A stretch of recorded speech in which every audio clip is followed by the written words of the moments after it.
श्री सद्गुरु महाराज की जय। श्री सद्गुरु महाराज की जय। श्री सद्गुरु महाराज की जय।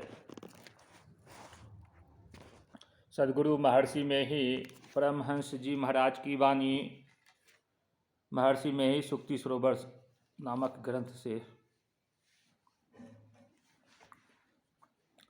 चेतन आत्मा की स्थिति और उसकी खोज।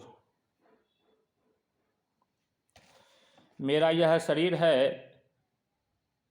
मेरा मन है, मेरी यह बुद्धि है इत्यादि लोग बोलते हैं। यह मेरा कहने वाला कौन है, इसको पहचानना चाहिए। बाहर संसार में तमाम घूमो और पूछते रहो कि मेरे को बता दो, मेरे को बता दो। कोई कहेंगे कि यह पागल है, कोई कहेंगे कि ज्ञान की बात कर रहा है।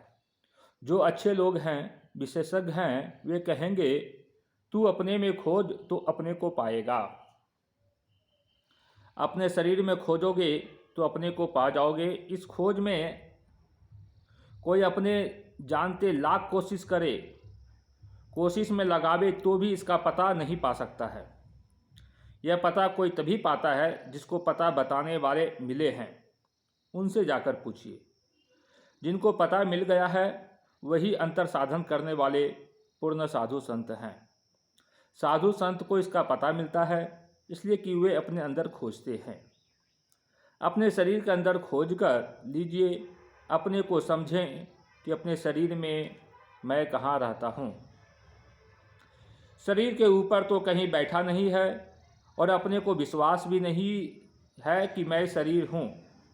खोज करें जहाँ वह बैठा है, बाहर में कहीं बैठा है, अंदर खोज करें। बाहर का देखना छोड़कर अंदर में आंख बंद करके पूछो कि मैं कहाँ हूँ। उत्तर आवेगा अंधकार में हूँ। अंधकार कहाँ है? आंख में है। यहाँ से खोजना आरंभ करो। आपुन ही की खोज अर्थात आप अपना निर्णय करो कौन हो। शरीर 5 तत्व से बना है, यह तुम नहीं हो। इंद्रियों में से कोई नहीं हो। अंतःकरण में मन, बुद्धि, चित्त और अहंकार, इन चारों में से कोई आप नहीं हैं। ये सब इंद्रियां आपकी है। जैसे आप शरीर पर कपड़े पहनते हैं, वे कपड़े आपके हैं लेकिन आप कपड़े नहीं हैं। आप शरीर अथवा बाहरी व भीतरी कोई भी इंद्रियां नहीं हैं। मन बुद्धि के आगे आप स्वयं हैं। आप अपने को जैसा कि कहते हैं आप जीवात्मा हैं। जीवत्व भाव के सहित जो आप हैं, मन बुद्धि इंद्रियों से परे हैं। यहाँ तक कि जिस मूल पदार्थ से ये इंद्रियां आदि बनी है, उस जरात्मिका प्रकृति से भी आप परे। स्वरूपतः आप चेतन आत्मा हैं। अंतःकरण के साथ जो जीवत्व दशा आई है, आपको शरीर मिला है, इस तरह समझ सकते हैं, लेकिन आप अपने को पहचान नहीं सकते हैं। मन बुद्धि आदि इंद्रियों तथा माइक तत्वों को मैं यह नहीं हूँ, मैं यह नहीं हूँ कहकर अपने को जान सकते हैं, लेकिन अपने को पहचान नहीं सकते हैं। जब तक पहचान नहीं हो तब तक का ज्ञान अधूरा है। 5 स्थूल तत्व मिट्टी, जल, अग्नि, हवा और आकाश। 5 सूक्ष्म तत्व रूप, रस, गंध, स्पर्श और शब्द। अहंकार, बुद्धि, प्रकृति, 10 इंद्रियां, हाथ, पैर, मुंह, गुदा, लिंग, ये 5 कर्मेंद्रियां और आँख, कान, नाक, जिह्वा और त्वचा, ये 5 ज्ञानेंद्रियां। मन, चैतन्य, संघात, कहे गए का संग रूप, धृति, धारण करने की शक्ति और इनके विकार, इच्छा, द्वेष, सुख और दुख, इन 31 तत्वों के समूह को क्षेत्र कहते हैं। इनके अतिरिक्त आप इसमें से अलग हैं, उसी को जीवात्मा कहते हैं। परमात्मा तो बहुत दूर है। पहले आप अपने को ही जानिए। कोई ऐसा नहीं कहता कि मैं नहीं हूँ, मैं हूँ। ऐसा विश्वास सबको है। कहाँ है तो कहेंगे शरीर के अंदर हैं। कहाँ है तो कहेंगे शरीर के अंदर हैं। शरीर के अंदर मनोवृत्ति के संग संग हैं। जिस प्रकार दूध के संग संग घी रहता है, उसी प्रकार मन के संग संग जीवात्मा रहता है।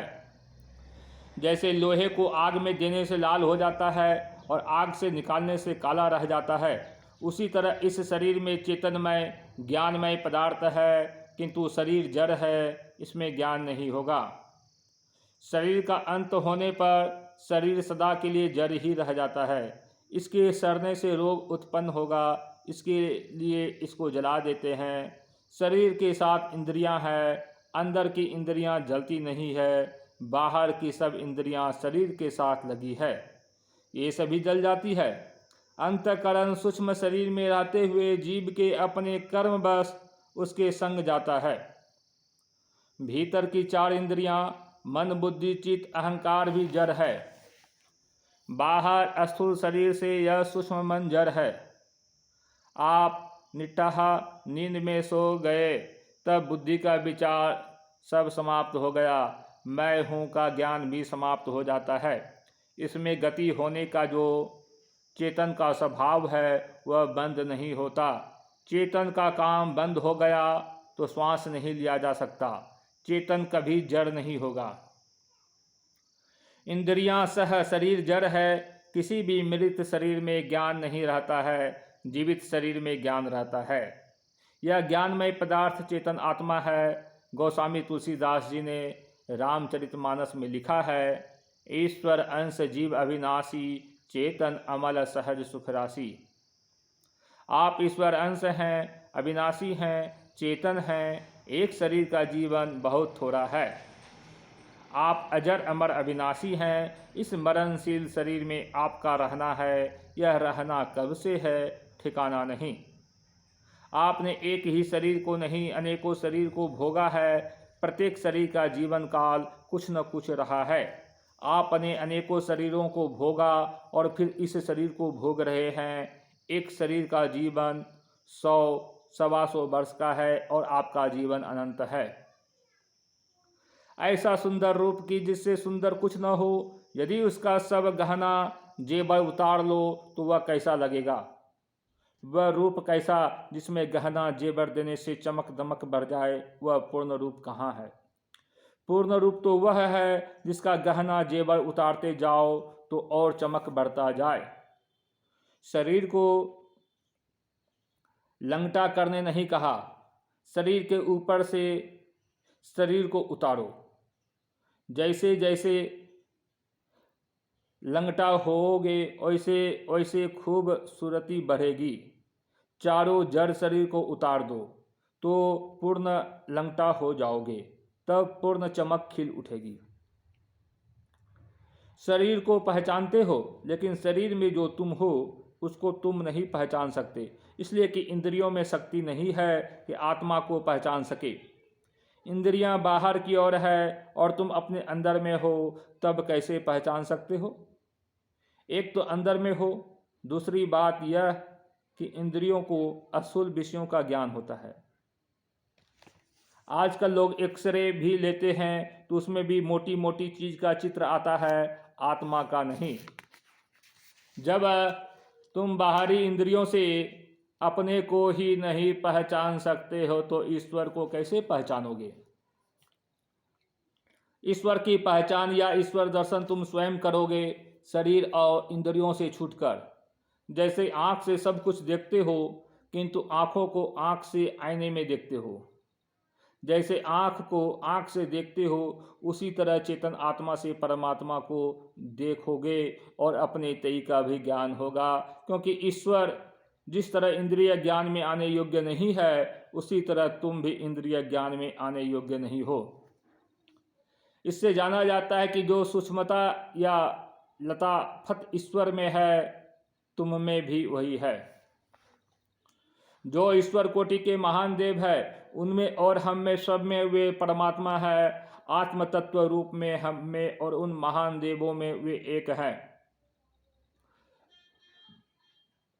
लेकिन अंतःकरण में बहुत फर्क है। हमारा अंतःकरण संकुचित है लेकिन महान देवों का विकसित है। उनकी शक्तियाँ जगी हुई है, हमारी सोई हुई है। इसलिए हम जीव कोटि के और वे देव कोटि के कहे जाते हैं।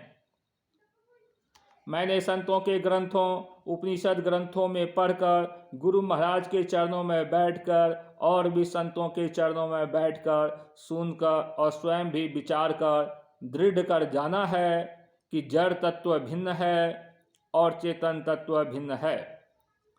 चेतन तत्व अव्यक्त है। शरीर जब तक जीवित रहता है चेतन का कार्य देखते हैं, लेकिन इंद्रियों से चेतन के स्वरूप को पहचान नहीं सकते हैं। शरीर व्यक्त है। व्यक्त तत्व से अव्यक्त तत्व ऊंचे दर्जे में है। जिस शरीर में चेतन नहीं है उससे कोई काम नहीं होता, यह प्रत्यक्ष है। चेतन के अधीन में जड़ तत्व है। चेतन जड़ से काम कराता है। मनुष्य ज्ञानवान प्राणी है, इंजन अज्ञानमय है। मनुष्य उसको बनाता है और उससे काम लेता है। ज्ञानवान यदि उस पर काबू नहीं रखे तो उससे कोई लाभदायक काम नहीं हो सकता। श्रीमद् भगवद गीता में भगवान श्री कृष्ण ने 2 प्रकार की प्रकृतियां बताई है, अपरा और परा। अपरा अर्थात अष्टधा प्रकृति, मिट्टी, पानी, अग्नि, हवा, आकाश, मन, बुद्धि और अहंकार। ये 8 अज्ञानमयी है। इससे ऊंची चेतन प्रकृति है। अपरा जड़ प्रकृति है। इसके अंदर जो चेतन है वह परा अर्थात ऊंचे दर्जे की प्रकृति है। इन दोनों से संसार की रचना करता हूँ। भगवान श्री कृष्ण ने श्रीमद् भगवद गीता में कहा, संसार में जड़ और चेतन दोनों है। परा इसलिए कि यह जड़ से उत्कृष्ट है। जड़ से चेतन के निकल जाने पर वह विकृत होकर लापता हो जाता है। यह शरीर इंद्रिय गम्य है, नाशवान है। आप नाशवान नहीं हैं। आप ठीक ईश्वर की तरह ही इंद्रिय ज्ञान से परे और अपने से अपने को जानने योग्य हैं। बात यही है कि संतों ने बताया है कि शरीर में बसने वाली चेतन आत्मा ईश्वर का ही अंश है। जैसे एक बूंद पानी और जल भरी गंगा नदी दोनों तत्व रूप में एक ही है। महदाकाश और मठाकाश का स्वरूप एक ही है। इसी तरह ईश्वर और आप हैं। आप शरीर नहीं शरीरी हैं। शरीरी उसको कहते हैं जो शरीर में रहते हैं। भगवान श्री कृष्ण ने कहा, इस शरीर को क्षेत्र कहते हैं। इसको जो जानता है वह क्षेत्रज्ञ है। आप क्षेत्र नहीं क्षेत्रज्ञ हैं। शरीर एक ही नहीं है। शरीर के नाश हो जाने पर शरीरी व क्षेत्रज्ञ का नाश नहीं होता है। क्षेत्रज्ञ वह है जिसको पानी गीला नहीं कर सकता, अग्नि जला नहीं सकती, पवन सुखा नहीं सकता, जिसको सूर्य भी अपने प्रखर तेज से कलेशित नहीं कर सकता। शरीरी व क्षेत्रज्ञ वह चीज है। शरीर इंद्रियों के संग रहने के कारण आप अपने स्वरूप को भूल गए हैं। एक कहानी है, एक गडेरिया था। वह रोज भेड़ बकरी को चराने जंगल जाया करता था। एक दिन उसको जंगल में सिंह का एक बच्चा मिल गया। उस बच्चे की आंखें नहीं खुली थी। गडेरी उसे वहां से उठाकर ले आया, अपने घर पर पाला पोसा। जब उसकी आंखें खुली तो वह बकरियों के साथ ही खेलता कूदता और कलोल करता था। बकरियों के साथ वह अपने को भी बकरी ही समझता था। संजोग से एक दिन दूसरा सिंह आया। उस सिंह को देखकर गडेरी और भेड़ बकरियां भागने लगे। उनके साथ मैं सिंह का बच्चा भी भागने लगा। उस जंगली सिंह ने सोचा, मेरे डर से भेड़ बकरियां भाग रही है, सो तो ठीक है, पर सिंह का बच्चा क्यों भाग रहा है। वह सिंह उस सिंह के बच्चे को पकड़ कर लाया और कुएं के नज़दीक ले जाकर अपने रूप और उस बच्चे के रूप को दिखाया। अपनी परछाई देखकर सिंह का बच्चा हंसने लगा और समझ गया कि जो सिंह है वही मैं हूँ। उसी तरह मन, गडेरी और इंद्रियां भेड़ बकरियां हैं। उनके संग रहने से जीव ने अपने को शरीर और इंद्रियां मान लिया है। जब सच्चे सद्गुरु जीव को अप्रोक्ष ज्ञान कराते हैं और उनके बताए मुताबिक योग करने पर प्रत्यक्ष ज्ञान होता है, तब अपने को पहचानता हूँ। अपने की पहचान हो जाने पर ईश्वर की भी पहचान होती है। आपकी चेतन आत्मा अकेली नहीं है। मन के खोल में चेतन आत्मा है, जैसे दूध के खोल में मक्खन। दूध को जहाँ रखो घी वहीं है। उसी तरह मन जहाँ जाएगा उसके साथ साथ चेतन आत्मा चलती है। यदि कहो कि जहाँ तक मन जाएगा वहाँ तक माया है तो ठीक है, लेकिन मन का खोल छूट जाएगा और उसके आगे केवल चेतन आत्मा जाएगी। इसी भक्ति का प्रचार संत लोग करते हैं। श्री सद्गुरु महाराज की जय।